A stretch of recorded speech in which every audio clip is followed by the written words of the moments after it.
NTV time, जनता की बात जनता के साथ। धर्मेंद्र प्रधान के इस्तीफे पर बोले कैलाश विजयवर्गीय। विदेशी ताकतों के मंसूबे हुए नाकाम, कांग्रेस पर भी साधा निशाना।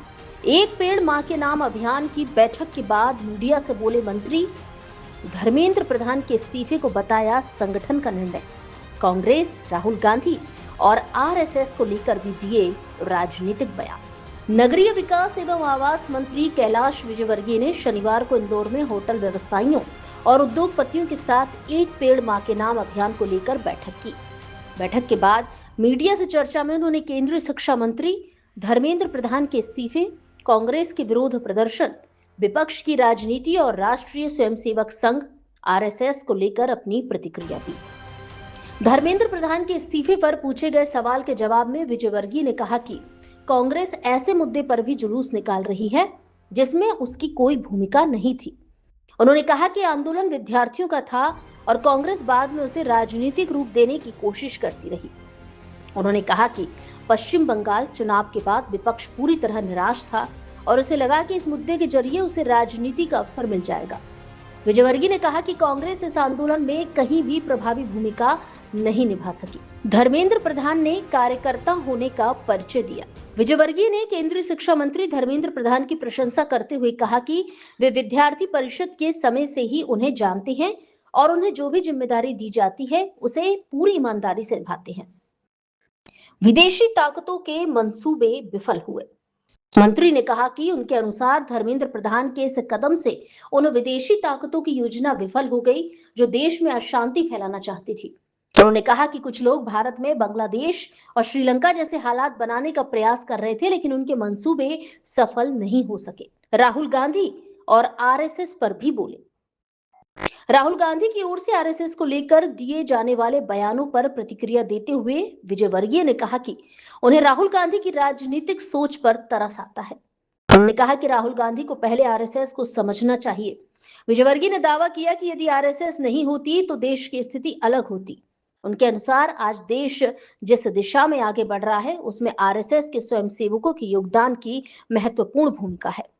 इस दौरान उन्होंने एक पेड़ मां के नाम अभियान को जन भागीदारी से सफल बनाने की अपील भी की और होटल एवं उद्योग जगत के प्रतिनिधियों से अधिक पौधारोपण करने का आह्वान किया। इंदौर से प्रफुल्ल तंवर की रिपोर्ट। देखिए, कांग्रेस पड़ोसी के घर में अगर बच्चा हो और कांग्रेस अगर ढोलक बजाए तो अब उनका क्या भूमिका थी उसमें। बच्चों ने आंदोलन किया, वो जाके उसके पीछे खड़े हो गए क्योंकि बंगाल चुनाव के बाद विपक्ष बिल्कुल निराश हो गए और उस निराशा के पल में उनको एक आशा की किरण कांग्रेस जनता पार्टी में दिखी और उनके पीछे जाके खड़े हो।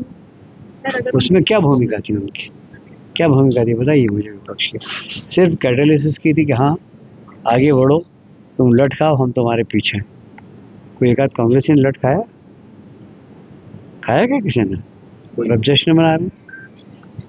मैं धर्मेंद्र प्रधान जी की तारीफ करूँगा। मैं उनको विद्यार्थी परिषद के जमाने से जानता हूँ। उनको जो काम देते हैं बहुत ईमानदारी के साथ और डेडिकेटेड तरीके से करते हैं। वो तो पहले दिन से जैसे आंदोलन चालू हुआ था उन्होंने पार्टी अध्यक्ष से कहा कि अगर आपको ऐसा लगता है तो मैं इस्तीफा दे देता हूँ।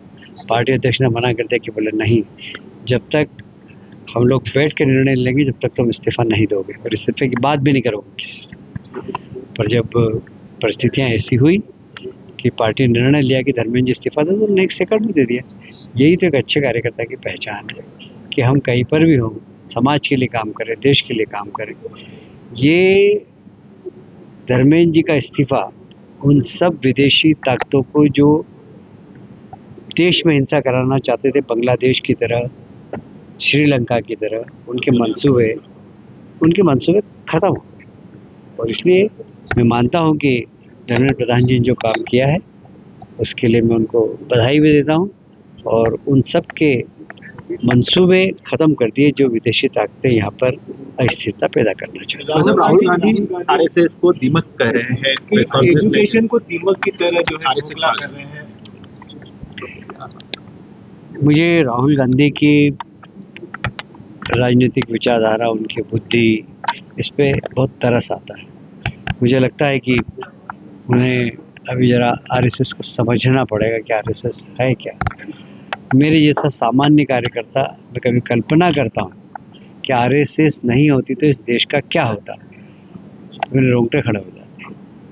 आज यह देश अगर ठीक तरीके से ठीक दिशा में जा रहा तो उसके पीछे आरएसएस की मेहनत है, ऐसा मैं मानता हूँ।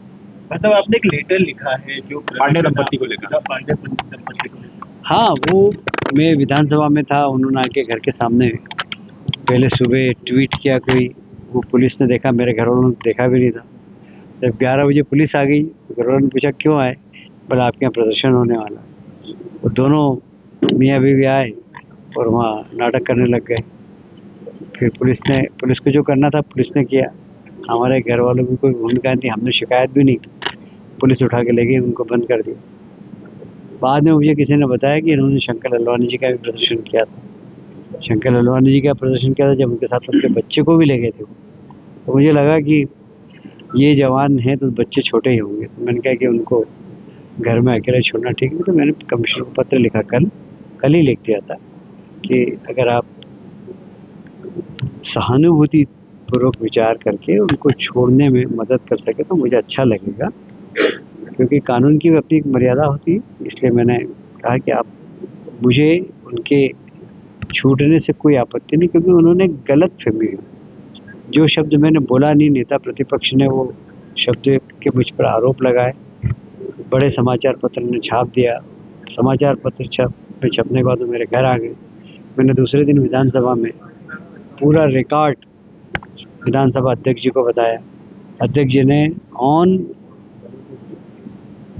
मतलब अपनी चेयर से उन्होंने घोषणा की कि कैलाश जी ने ऐसे कोई शब्द का उपयोग ही नहीं किया, इसलिए नेता प्रतिपक्ष को आरोप लगाने के पहले सोचना चाहिए। ना नेता प्रतिपक्ष को समझाइश।